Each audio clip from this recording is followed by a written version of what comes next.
The subcommittee will come to order. Good afternoon. We're joined today. In fact, it's an honor, a privilege to have with us General Curtis M. Scaparrotti, who is the commander of the United States European Command and the NATO Supreme Allied Commander, Europe. Our nation was founded based upon a set of complex relationships with European countries. The complexity of our relationship regarding military support was developed due in significant part to alliances with allied powers of World War II, leading to the first U.S. military headquarters in Europe in 1942, and in 1944 designating an official command structure with the then Major General Dwight D. Eisenhower as Supreme Allied Commander of Europe, a title now held by our witness today. We wish you were a Kansan, General. Looking at the last 25 years, Europe has been a continent in transition. From the fall of the Berlin Wall and the collapse of the Soviet Union to the disintegration of Yugoslavia, the expansion of NATO, and now the resurgence of Russia with its aggressive global power interests, the European Command has had to adapt to a new reality of instability and uncertainty, forcing us to examine our partnerships and relationships with the 51 countries within the Command's area of responsibility. The new reality must also take into account that despite the recent rise in turmoil and tension, we have reduced our footprint in Europe over the last 30 years.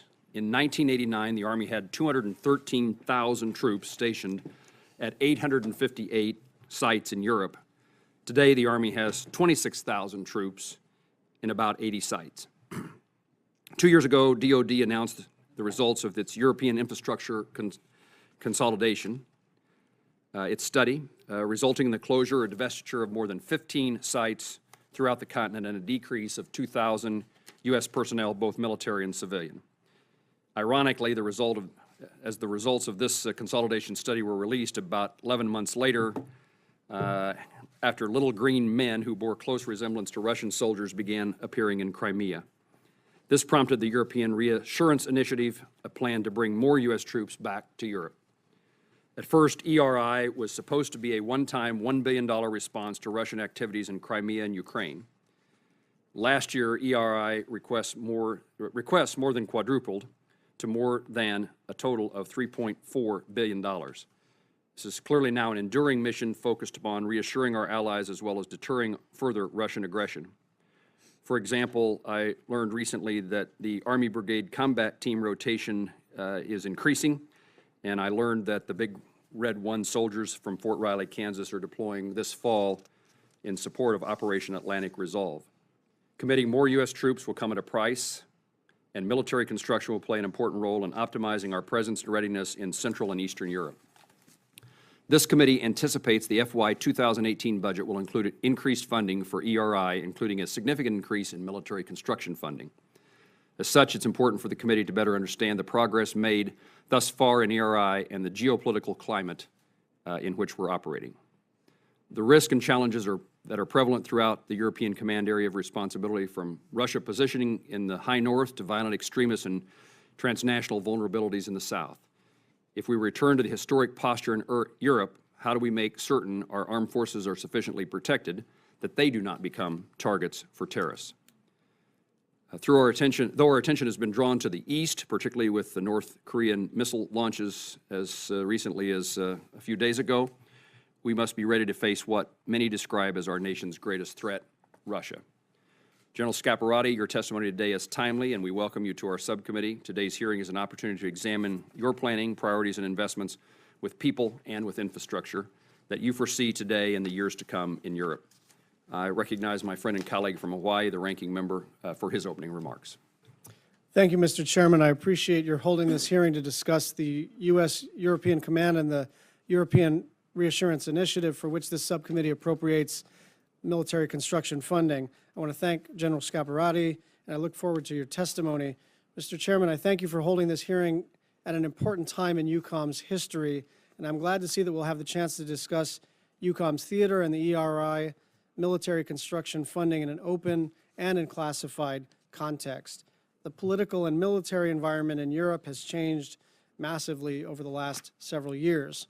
Prior to Russia's invasion of Ukraine in 2014, Eucom had experienced an extended period of peacetime, prompting the U.S. to draw down its permanently stationed forces from around 300,000 during the Cold War to the current level of about 62,000. In Warsaw in June 2014, in response to the Russian invasion of Ukraine, President Obama announced ERI to reassure NATO, allies, and partners of America's commitment to European security and territorial integrity. ERI funding supports Operation Atlantic Resolve, which ensures Eucom has a persistent rotational presence in Central and Eastern Europe. As the situation in Eastern Europe evolved over the past several years, the nature of the mission has changed as well.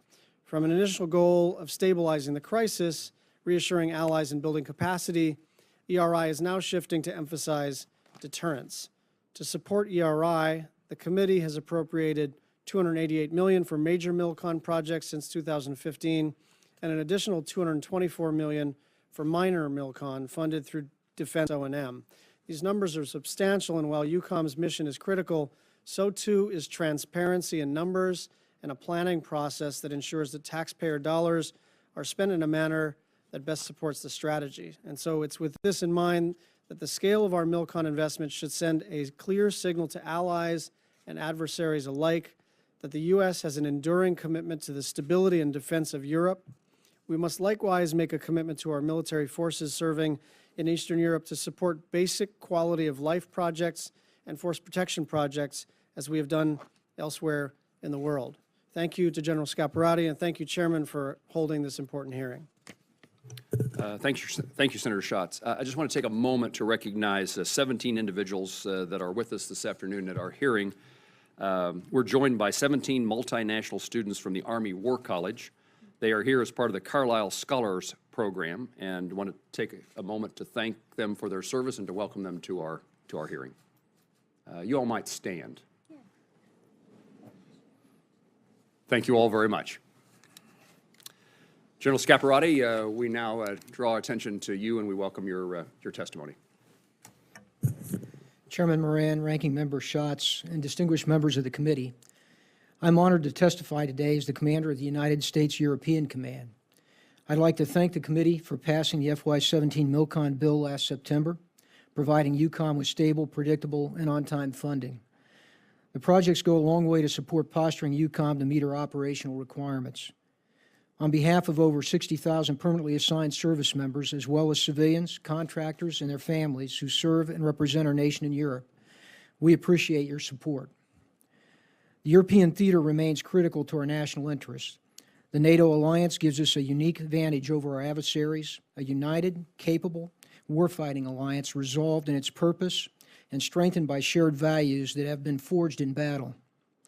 Eucom's relationship with NATO and with our European partners provides the United States with a network of willing nations who support global operations and secure the international rules-based order. Our security architecture protects almost 1 billion people and safeguards transatlantic trade, which now constitutes almost half the world's GDP. However, this security architecture is being tested, and today we face the most dynamic European strategic environment in recent history. Political volatility and economic uncertainty are compounded by threats to our security system that are trans-regional, multi-domain, and multifunctional. In the East, a resurgent Russia has turned from partner to antagonist as it seeks to undermine the Western-led international order and reassert itself as a global power. Countries along Russia's periphery, including Ukraine and Georgia, struggle against Moscow's malign activities and military actions. In the Southeast, strategic drivers of instability converge on key allies, especially Turkey, which has to simultaneously manage Russia, terrorist and refugee flows. In the South, violent extremists and transnational criminal elements spawn terror and corruption from North Africa to the Middle East, while refugees flee to Europe in search of security and opportunity. And in the High North, Russia is reasserting its military presence and positioning itself for strategic advantage in the Arctic. In response to these challenges, Eucom has shifted its focus from security cooperation and engagement to deterrence and defense. Accordingly, we are adjusting our plans, our posture, our readiness, so that we remain relevant to the threats we face. In short, we are returning to our historic role as a warfighting command. Eucom's transition would not be possible without congressional appropriations in support of the European Reassurance Initiative. Over the past 12 months, Eucom has made clear progress with an enhanced forward presence, complex exercises and training, increased pre-positioning of equipment and supplies, and partner capacity building throughout Europe. Eucom's military construction program continues to build on ongoing posture initiatives, infrastructure recapitalization, and the expansion of operational infrastructure. Thanks to congressional support, Eucom has proceeded with the recapitalization of the Lundstall Regional Medical Center replacement project and the Joint Intelligence Analysis Center, which I continue to believe is operationally imperative that Eucom, AFRICOM, and NIFIC, that's the NATO facility, those intelligence organizations remain co-located and that this project move forward as planned.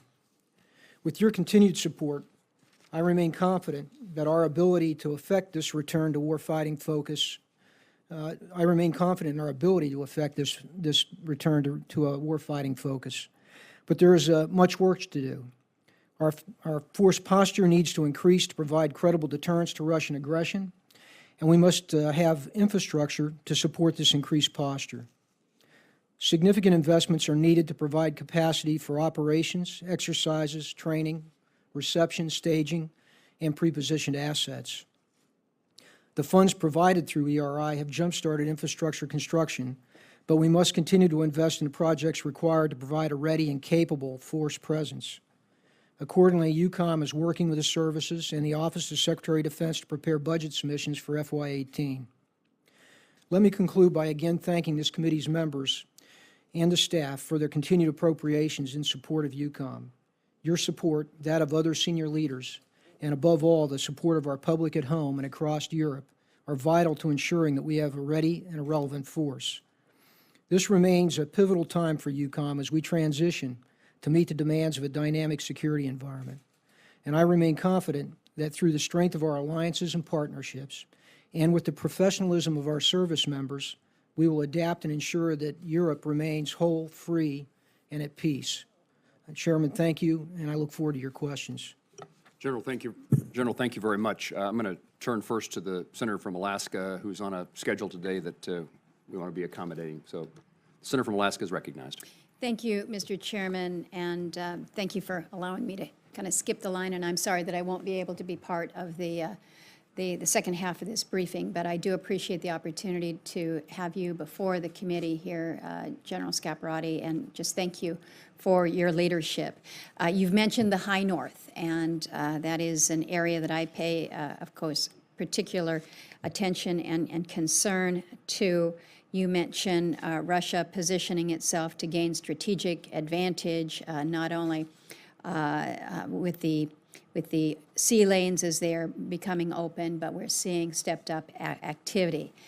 I think it's fair to say that all Alaskans are paying particularly close attention to Russia. It was just a few weeks ago that for 4 days in a row, we were greeted with aircraft that were spotted off the coast of Alaska, and well, that used to be a common sight. We haven't really seen that since 2015. So people look up, they wonder what the scramble's all about, and they really wonder what is going on. A senior defense official was quoted as saying that this was, quote, not a concern, and attributed the uptick to a recent lack of available Russian aircraft and the need to boost training. So I want to ask you about that, whether you agree with that assessment, but also want to have you speak to the specifics that we are seeing in Russia and this Arctic expansion. It was highlighted in the news this weekend. I don't know if you saw the Sunday night, the NBC Nightly News report on the 80th Independent Motor Rifle Brigade. This is a Russian Arctic brigade that's now stationed along the Finnish border. And Mr. Chairman and Ranking Member, it might be, it's a 2-minute clip, but it's pretty substantive in terms of showing what the Russians are doing in their Arctic training and recognizing that they're training in temperatures that are tough. It's 40 degrees below zero. They are using everything from tanks to military hardware, snow machines, even reindeer and dog sleds. But it's not just the training that's going on, it's what is happening with the opening of some pretty impressive new bases, not just dusting off the Cold War era Arctic bases. They recently unveiled a 14,000 square foot Arctic Shamrock, which is a permanent Arctic base along the 80th parallel, as well as having 4 new bases planned. So folks in Alaska are wondering what's going on. They hear senior defense officials say, you know, don't be too worried here. How do you offer the assurance to Alaskans, I guess, or to all Americans about what we're seeing in Russia right now? What does this year's ERI do to basically keep Russia on its side of the border? So if you can speak to the activities in the high north, I'd greatly appreciate it. Senator, thank you. I think you accurately described what we see.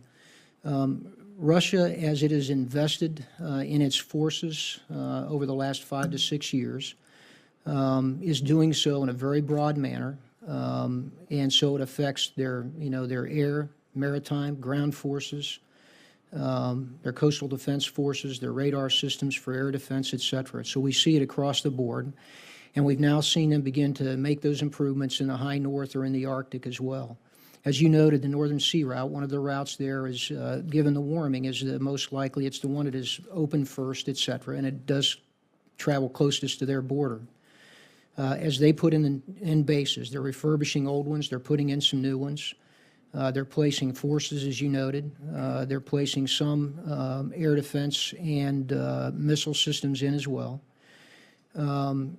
Our concern is that rather than the Arctic being a place that is for commerce, stable, freedom of maneuver in accordance with international laws is adhered to, that they could position themselves in a place to control the Arctic in that sea lane.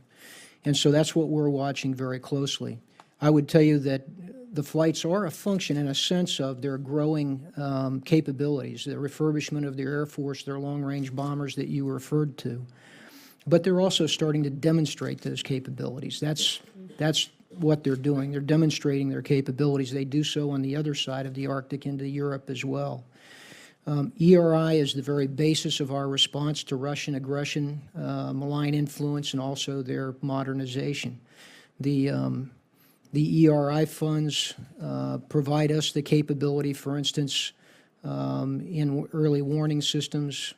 It provides us capabilities in ISR, intelligence, surveillance, and reconnaissance, specifically with respect to anti-submarine warfare, which is a very important component of their high north. Their northern fleet is in that area in the Arctic. And so all of those things go into that. When we go into the classified session, I can go into a good deal more detail about what they're doing and how we can influence that. But as you said, I remain concerned, and it's a point that I bring out because of our need to continue what we're doing at ERI, but broader than that, we also need to continue our modernization so that we remain dominant in the domains that provide all of our citizens and Europeans reassurance that we can deter this threat and protect the United States.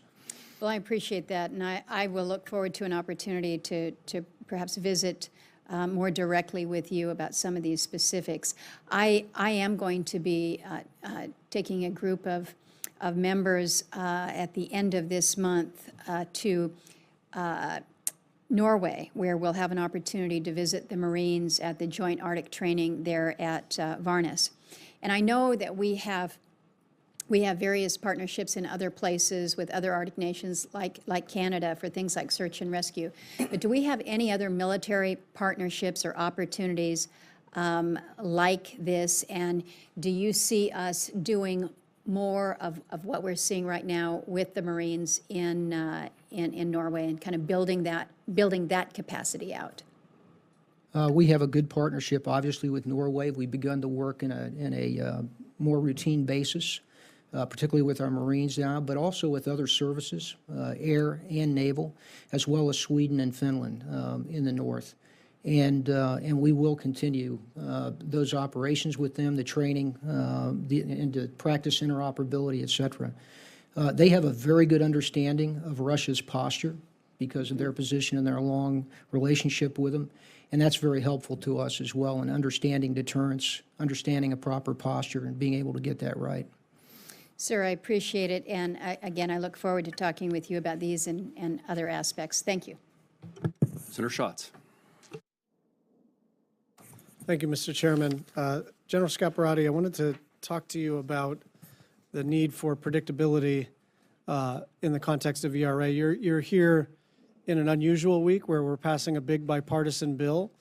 And I know we did the MilCon piece last year, which was great, but obviously there are implications in terms of rotational forces and other needs that you have at Eucom that are going to be met through this omnibus. So I wonder if you might not just briefly describe what this does for ERI and maybe recount the private conversation we had about the extent to which our friends and allies alike are actually watching twists and turns in the legislative process.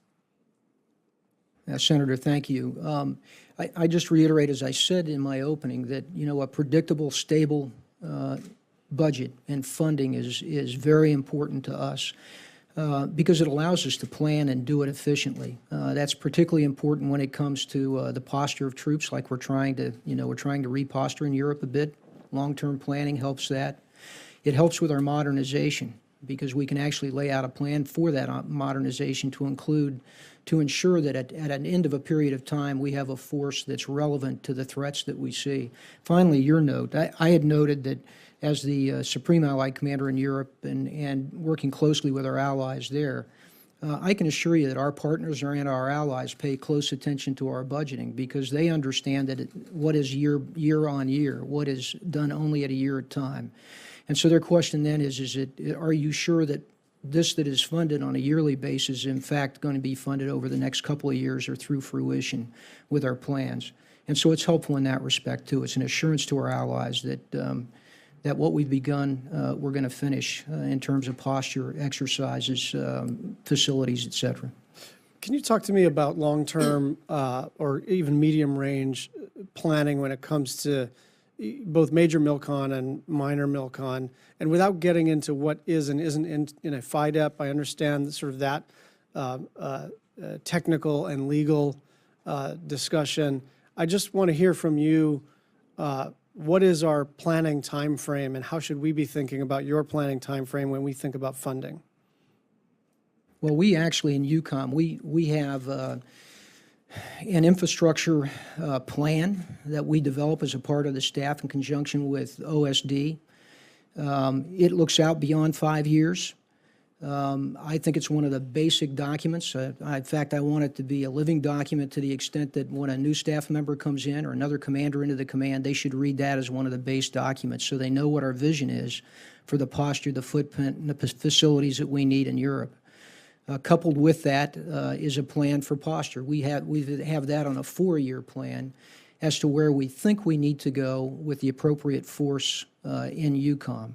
Those are all tied, obviously, to MilCon and long term. I think it's just important that we have a vision that's longer term so that we can plan and budget in that respect and do it efficiently. And where does ERI sit in those various processes? ERI today, as you know, is funded yearly. It's OCO. It's not in the base. And as a result of that, you could look shorter term if you're not careful. Now, what I want to assure the committee is we looked at the criteria that Congress budgeted ERI for, its purpose. We have those categories, and then we also go through a process within the components in Europe against those categories over the FIDEP. So we're not looking at just next year. We're looking at where we want to be at the end of the FIDEP, and we actually help cost that out. But just to be clear, it sounds like it's okay on your side, but to the extent that it's not on the in the FIDEP formally, it becomes a problem on our side, right? Well, it would be helpful for us all not right. not to have to come back into that next year with uncertainty. Right, and it seems to me that to the extent that this is about reassurance, that it would be reassuring for our allies to see that we're willing to do long-term investments that are going to get amortized over the period during which we're going to be engaged in ERI, which presumably is certainly longer than the 1 year that OCO allows us. to do. One final question, and then maybe I'll take a brief second round. You know, when ERI was rolled out in 2014, it was sort of in response to an emerging situation. And so the funding needs and the priorities were, you know, mission, runways, building control towers, ammo storage. We're obviously not into basing in those parts of Eastern Europe, but there is at least a more semi-permanent presence that we have to think about. And so I'm wondering, what is that next tier, especially as it relates to quality of life? Because I've heard now anecdotally from people who have served in ERI that, that from service members that there are quality of life constraints that make it, you know, one of the tougher places to serve. And obviously we have to do whatever is mission critical, but over time, as you know, the quality of life stuff is mission critical too. So I'm wondering if you could speak to how you're working that into the plan. Well, part of ERI is the facilities that we need to appropriately station, particularly mechanized forces or a combat aviation brigade, et cetera. So as you look at some of the MILCON here, it's actually improving those facilities. I would say also that particularly taking care of people, our allies have been quite good about their investment, not only in facilities to help those units, but facilities like barracks for our troops, the kinds of support that they might find in a normal base. So we're looking to them as well. I would say that particularly in the East with the ERI and the rotational forces there, I don't see a need for the kind of support that we typically give in one of our bases in Western Europe. But we're working to improve it so that our forces there are well taken care of, but they also can focus on the mission that they have at hand. And we'll continue to work with that in mind. Thank you.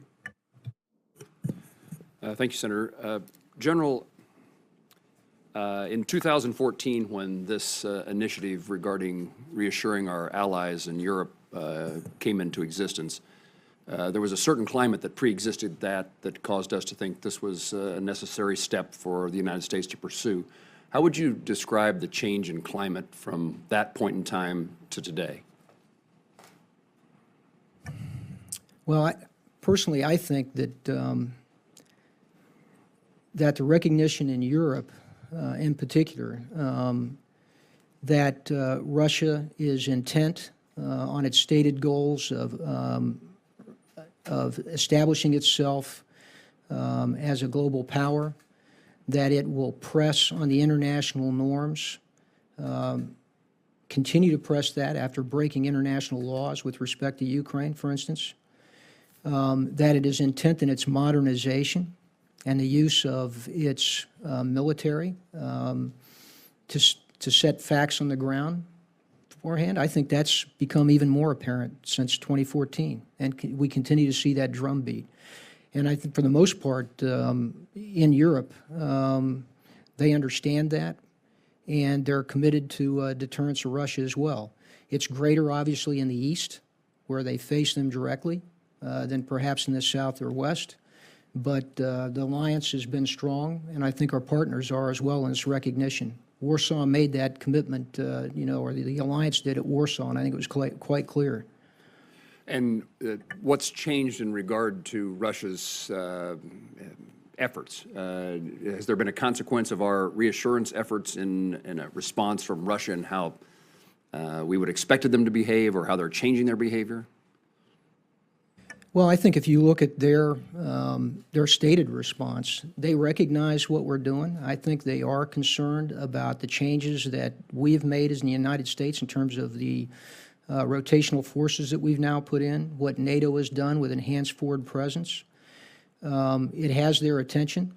I think their response is one to say that they are deterred by that. They have recognized it. They have said publicly that they're making adjustments on their western border and in the Baltic and Black Sea as a result of that. So I think that's the response that I look for. I wish we had a crystal ball we could see clearly the cognitive impact on the regime in Russia, but I can't say that clearly at this point. What more needs to be done to reassure our allies and to deter Russian aggression? I don't know that there's a solid answer to this question, but I'm interested in your thought process. How do we know we're in the position we need to be, that our allies feel reassured and those that we oppose for their actions feel constrained?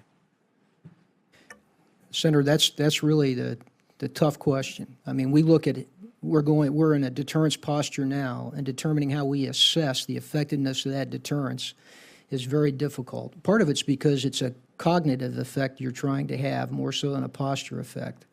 And so it's more difficult. And I can talk about it more in a classified, but I think that what we need to do is we need to stay strong with our allies. We need to ensure with our country, and as much as we can with them, that we approach this from a whole-of-government approach. The Russians see this as a whole-of-society approach. They don't see a differentiation between what they do in the military with respect to their actions. They include diplomatic, economic leverage, et cetera. I think our response has to recognize that as well. And then we need to also improve our posture, because we need to have a strong front. That's what Russia respects, is strength.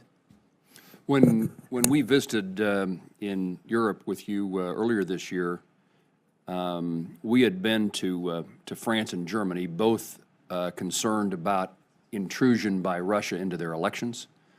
Any update, any sense of what's going on in that regard?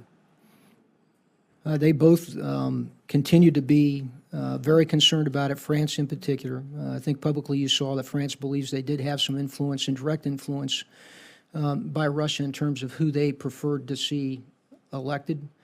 You know, there was a relationship there as well in terms of, you know, what we had learned and our ability to help them posture themselves to protect against that. And Germany shares the same concerns. And there's a number of other elections between now and fall in Europe where, you know, Russia is known to have been directly involved with parties that they can influence, or politicians as well. What's the relationship between, let me tell it this way. We're going to spend some money on infrastructure. This committee has been supportive of that effort, and I assume will continue to do so. What do we expect, or what contribution occurs from, what do we pay for ourselves? What's NATO responsible for? What are other allies responsible for? Well, I think we work together on sorting out exactly what you do, but I think a quick way to look at this is we are willing to put infrastructure and some funding into some of their facilities, their airfields, their ports, their storage facilities, and some of those things in order to help us early on with this step. But we expect them to put in funds that help us with that as well as support of our troops. The second thing is that we need to be able to move with some agility, both us and our European partners. And so within each of those countries, I would expect that they invest in their infrastructure, in their rail, in those fuel capacity, fuel stores, and those kinds of things that we need in order to be able to move at speed in Europe. In the Cold War, we had a very good laydown of that. The nations there had, you know, responsibilities in terms of their nations so that we could move through countries. That's deteriorated, or let's say it's declined since the Cold War, and we're now in a process with the other nations of looking at what we need to do to have the right structure in order to provide for our agility in theater, and they're taking that on as well. Let me ask one more question, then we'll go to Senator Schatz and we'll have another round. Medical care and treatment for our servicemen and women. What's the status in Europe? What role does it play globally in our military efforts? What do you see as the future needs? Well, first of all, you know, one of our lines of effort in Europe is enable global operations. Because of our location, and particularly in the medical facilities, we service not only Eucom and the service members there, but we often bring our wounded and those ill from Central Command, from AFRICOM, into our theater too. So Lundstuhl is a critical facility, but it was built in the 1950s. And as you know, with the help of this committee, we've been appropriated for most of the funding for the Rhine Ordnance Barracks military hospital it's already started construction. And we would ask you for the continued funding of that to complete that project in about 2021 or 22. It's critical not only to Eucom and the health of our families and our soldiers, sailors, airmen, and Marines there, but it's critical, I think, for our movement and our posture medically in other theaters also. General, thank you. Senator Schatz? Thank you, Mr. Chairman. I wanted to follow up on your view of the Russians taking a whole-of-government approach to exercising power. And I specifically wanted to ask you about the extent to which we are using the whole of government as a country in the European context. We don't have an Assistant Secretary for Europe and European Affairs. I understand we have an acting in that position. Most ambassadorships are not even nominated, let alone confirmed. And without forcing you into a political conversation, I would just like you to speak to the utility of working with our State Department and other counterparts in making sure that in terms of alliance management and the diplomacy and politics that goes with your job, that you have the full complement that you need. Well, you know, I approach, as I said before, the importance of whole of government. I approach what we do in Europe from that viewpoint. I have a Polad who's it's an ambassador. She's very experienced, Ambassador Elliott. We treat her as essentially as a deputy in order to harness the other agencies of government and particularly diplomacy to have that coordination with our embassies and make sure it's very tight. And so when we approach, whether it's deterring Russia or it's countering transnational threats, all of those things rely on first good diplomacy, economic, information, instruments of power in order to work. And I think, frankly, while the military provides some muscle to our diplomacy, we always want diplomacy to take the lead. And the intent is that we prevent war, and you don't have to use the military instrument of power. So I think it's very important we continue to approach, you know, our challenges in Europe in the same manner. Is it fair to say you're looking forward to working with the newly confirmed diplomats as soon as they are nominated and confirmed? That's true. Thank you.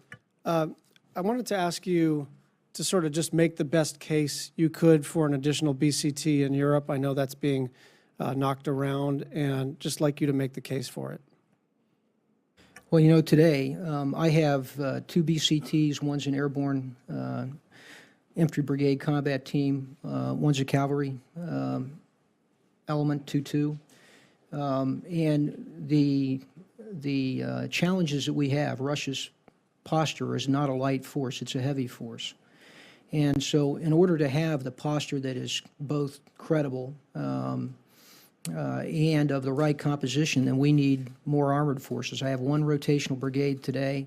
I think, frankly, I need to increase that over time to make sure that we do have a force of enough size that enables us to deter Russia and is a good posture for the follow-on forces should we have a crisis.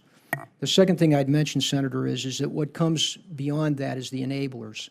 Things like engineers, you know, a fires brigade, an aviation brigade, those enablers that help those armored units to fight in the way that we do effectively. Thank you. Last question on the European infrastructure consolidation. Can you just give us a status report? I understand none of the facilities have been turned back, but I also am reading reports that indicate that there's a reconsideration, at least of portions of EIC. So could you give us a status report, please? Senator, yes. By my count, since 13, when this began, we've got about 57 sites. As you know, a site can be a very small thing or it can be somewhat larger, but 57 that we've returned to host nations. We've got 15 remaining today that have not been turned over. The decisions to turn those over remain constant. That's the work, that's what we're moving toward.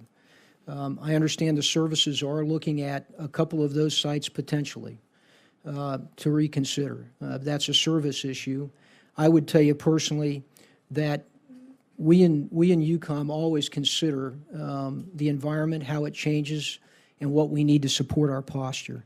So I too think there's probably a couple that might be worth reconsideration, but that's not been done, and it's actually a service function for the most part. And that decision is at the Office of the Secretary? I don't know that for sure. I'd have to go the actual decision itself. It's certainly above my level with the Secretary or beyond. Thank you, Mr. Chairman. General, this subcommittee has been supportive of the Joint Intelligence Analysis Center at RAF Croughton. I think that decision was made before you arrived in your current position. There has been some suggestion that it should be built at Lodges Field. Let me ask you to explain to us, if you believe it to be true, why Croughton is the right place to relocate the existing facility. I'd be glad to hear what you have to say. As you said, the decision was made beforehand, but when I took over, I assembled our staff. I've been there. I visited the NIFIC and our JAC that's a part of the JIAC. And I took a look at the other available bases, and I think that that Croton is the right place. I think it's correct to have those facilities, the different facilities. There are 6 different entities there co-located. What we get here is we get real synergy out of Eucom, AFRICOM, the NATO, the DIA support apparatus, as well as BICES, which is an intelligence exchange communication system. Those are the 6 kind of pieces that make a part of that make this up. We get great synergy out of them being in one place. Number 2, the challenge today is to make sure that we can actually exchange information at a relevant speed. And today, information moves very quickly, as you know. When you co-locate those, they have an opportunity then to share intel appropriately and very quickly, as well as analysts, and discuss issues. This is powerful, and it's particularly important between NATO and the U.S. The other thing I would mention, Senator, is that for the NATO Intelligence Center that supports me in Supreme Headquarters Allied Powers Europe under NATO, the framework nation for that intelligence facility is the United States. So what we provide in one site as a U.S. intelligence facility, that support apparatus supports NATO. If it were to be someplace else, we will also have to have the people and the resources at that other place duplicated to support that facility, because we have that commitment within NATO. Secondly, it's all 28 members have to agree on the location, et cetera, which they've done. That within NATO is an important factor here, I think. So I think for several reasons, it's actually in a very good facility. When we talk in the closed session, I can be in a little more detail on this, but I do think we have it right. Let me just ask a little bit further. In your analysis, is there any circumstances, either as a matter of being cost-effective or a military value, that facility should be located at Lodges Field in Portugal? No, I don't think so. Okay. Thank you. The enhanced forward presence units are all located currently in the Baltic and Poland, in the Baltics and Poland. Do you think any additional units need to be stationed in the southern flank of NATO, Romania or Bulgaria? Senator, today, I think given the posture that we have, we're in fairly good shape. I think I'll look at that as time goes on here through the summer and into the fall. So in Romania and Bulgaria, on the NATO side, we have something similar to an enhanced forward presence in the Baltics, and it's called tailored forward presence. Romania, Bulgaria, and other nations that have chosen to take part in that have formed a multinational brigade that operates in those 2 countries, exercises together, and provides deterrence in that area. It extends also to our maritime forces in NATO, et cetera. Secondly, we rotate forces through there almost routinely. Marines, for instance, and then also we have one of the mech battalions out of our rotational armored brigade down there now. And we'll probably be in that part, we'll probably have a unit down there out of that a good deal of the year. So I think with that capability, we are beginning to get the posture right in the southeast as well as up in the Baltics and Poland. General, we've talked mostly about Russia. Tell me about terrorists and terrorism. What role and what stance is the United States and NATO required to necessarily to combat terrorism? Senator, I think, first of all, the idea, and you've probably heard this before, that it takes a network to defeat a network. The terrorists, ISIS and other organizations, as you know, are reaching out globally. They have cells and operations in other countries with their headquarters, ISIS, centered in Syria and in Iraq at what they call their caliphate. And I believe our role in Eucom is to help strengthen that network. So we've done that. We have a counter-transnational threats cell that has connected with both EU and NATO to help reinforce their network. In other words, connect with those countries and reinforce that, primarily to exchange information, exchange analysis, intelligence, and to help each other build our partner capacity in counterterrorism. Those are the steps that we've taken. NATO is taking a part in that as well. And I think that's the most effective way for us to begin to counter this terrorist threat from a military perspective. Well, let me ask the European Reassurance Initiative, is there a component in addition to combating the aggressive nature of Russia, does those actions that we take in that regard also have a consequence in fighting terrorism? Well, I think they do from demonstrating strength.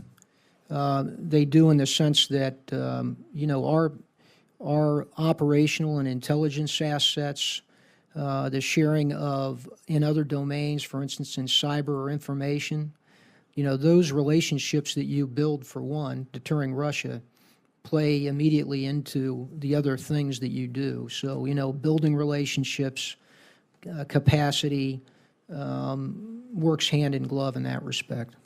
How are we doing? This will be my final question, then we'll turn to Senator Murphy and Senator Bozeman, and then we'll move to our classified setting. What steps are we taking? Assure me that we're taking the necessary steps, and describe those that you can, to protect our servicemen and women, their families, from terrorist activities in Europe. We, and I say we, it's not Eucom, it's our entire intelligence community, pay very close attention to the intelligence that we get, to the intelligence that our partners can provide for us. We have a working group that's established that is not just Eucom. It is in conjunction with our intelligence community that on a very routine basis looks at this. If we see any indicator that there may be an increased threat, or certainly one that has you know, timing, location, activity attached to it, then we bring that working group together and it comes to my attention. We've had to exercise that in Europe, you know, more often than I would care to talk about. And to this extent, I think we've done a good job. Now, based on that, we also put out warnings, or we take steps with raising security at our bases throughout Europe or in specific places. We give warnings to both our service members and our families, and sometimes we limit their travel in areas when we need to, if at a given period of time we think there's a threat that would cause us to have that much concern. And that's the way we work it on a daily basis. I wish you well in that regard. Senator Murphy. Thank you. Thank you very much, Mr. Chairman. Thank you, General, for being with us. Sorry, I missed the beginning of the testimony. I wanted to build upon, I think, the last question that Senator Schatz asked regarding the partnership between the work that you do and the work that the State Department does. You know, I've worried from the beginning that a European Reassurance Initiative anchored almost wholly in military support misunderstands the nature of the Russian threat, and maybe also misunderstands their intentions inside Ukraine. I don't think that Russia wants to militarily own Ukraine. I think they want to create confusion and clouded title around a significant enough portion of the country to ultimately set forth a chain of political events inside Kyiv that reinstalls leadership that's friendly to Moscow again, so it can be a client state in the way that it looked under the Yanukovych regime. And so while the line may move a little to the left and a little to the right. Ultimately, they're trying to create enough chaos in Kyiv and throughout the rest of the country that a decision is made to just give up and ultimately come to the conclusion that Ukraine is better off being friends with Russia and giving them whatever they need in order to get there. And so to me, that speaks to the other elements of a real comprehensive European Reassurance Initiative, which would partner together, I think, the very necessary military components with real anti-corruption resources. We've done great work in Kyiv to give them a little bit of money to make the police force more responsible to the needs of the people. It's been successful, but it's a tiny amount of money. Real energy independence resources. I know you're talking with the State Department all the time about the need to, bring real money to the table to help these countries become energy independent. Right now, we can give them advice, but we really can't put any money on the table. We can give them money to partner with us on military exercises, but we can't put money on the table to help them build an interconnection to reverse flow gas. Real economic assistance, and then, as we've talked a lot about in Congress, real efforts to build up objective media to fight back against the Russian propaganda, which is real and present throughout, all of the eastern edge of the continent. So I wanted to maybe put a little flesh on the bone and ask you, I know you said you always want to lead with diplomacy first, but some of these things aren't real. They're not diplomacy in the sense that it's just two sides talking to each other, right? There are real hard tools that state and USAID have to deploy side by side with you that change the battle space. And so I maybe wanted to ask you to drill down a little bit more specifically on some of the hard tools that you work with state that ultimately can be dispositive in a place like Ukraine. Well, first of all, I would agree with you and say that, we, in every country that we're active in Eucom, we're nested under the embassy and the ambassador and their approach with the other agencies in our government. And so whether it's information, it's not just the military support information apparatus that we can help with. It's actually first and foremost supporting the ambassador and the State Department's information campaigns there, supporting their support for USAID or Treasury or others that are working. I think it's just very important that we are integrated. And so with our defense attaché, our offices in each one of the embassies, that's what we work to do, is make sure we understand their program first, and then make sure we're not doing anything that's not fully integrated with that or seems to work counter in it. One of the areas that you've got to be careful in is information, because we have some capacity, and we've got to make sure we're nested with their information campaign. So what we do as a government and what we say has integrity. Back to my original premise on Russia's intentions in Ukraine. If you believe their intention is ultimately to march that separatist army into the capital, then it makes sense to approach this from a military first standpoint. If you believe that their intention is to essentially sit where they are long enough so that they politically and economically unwind the country, then you'd certainly provide enough military support to just make sure you're not wrong, but your approach wouldn't be military. Your approach would start with economic and political support to keep them alive long enough so that the Russians say, "I guess we're not going to win this one inside Kyiv." Is my assessment wrong in terms of what Russia's intentions are there? No, I think that if you look at particularly their doctrine as it's changed, I think Russia looks at this, what we call competition below the level of conflict. I think they see that as a part of their entire range of conflict, and their objective is if they can achieve what they want, the objectives in Ukraine, without ever using anything more in the military, but doing it through economic intimidation, political provocation, and those other means like you described, then that is what they would much prefer to do. And that's essentially what we see them working on in their disinformation campaigns, et cetera. I would just point out as well that both the embassy and us have advisors there in the Ukrainian government working on reform, helping them with planning and the things that they have to do to shift to a democratic a government established in our values that has control of the military, that works, under the values of rule of law, et cetera. And so that's part of that effort. And of course, we're a part of that group that does that and supports those advisors. I would just say, Mr. Chairman, this partnership, which worked, I think, very well over the course of the last, 5 years between Eucom and Toria Newland and her staff at the Assistant Secretary level, it's hard to do without an Assistant Secretary for Europe. So, and I know we are united in our desire to ultimately get leadership at state that will help partner with the regional command. But every day that goes by without an Assistant Secretary, that partnership is made harder. So thank you, Mr. Chairman. Senator from Arkansas, Senator Bozeman. Senator Bozeman, we recognized a moment ago students of yours. I understand you were a guest lecturer today for scholars in our audience. No, we're looking forward to them coming very much. So it's great to have you all here. Thank you, Mr. Chairman and Senator from Hawaii for holding this very, very important hearing. And General, thank you for taking the time. I know you're a busy guy, but this is so very important, such an important topic. We really are living in an unprecedented dynamic time right now when it comes to the global security environment, and this is particularly true in your area of responsibility. Tell me a little bit, in your testimony, you discussed the likelihood of miscalculation and misunderstanding with Moscow. Can you talk a little bit about that further, highlighting some of the steps you and your team are taking to mitigate the threat, and how are we mitigating this threat among our NATO allies? Senator, first of all, where I'm concerned about that is in places where we have forces in close proximity to the Russians. So in the Black Sea, the Baltic, our maritime forces, in the air along the borders, in the Eastern Med, where we know they have presence.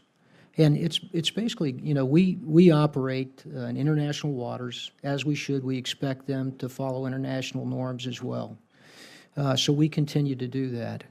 At times, particularly in the Baltic or in the Black Sea, you've seen where they've had some maneuvers with aircraft or their ships that we deem to be dangerous.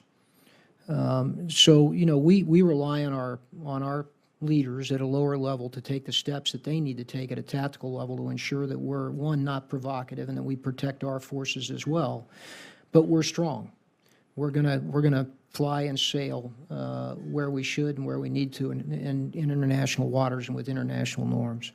And so that's the way I approach it. And I think our commanders have done a very good job. Their judgment has been excellent, and sometimes they've been in some tight spots with Russian forces in close proximity.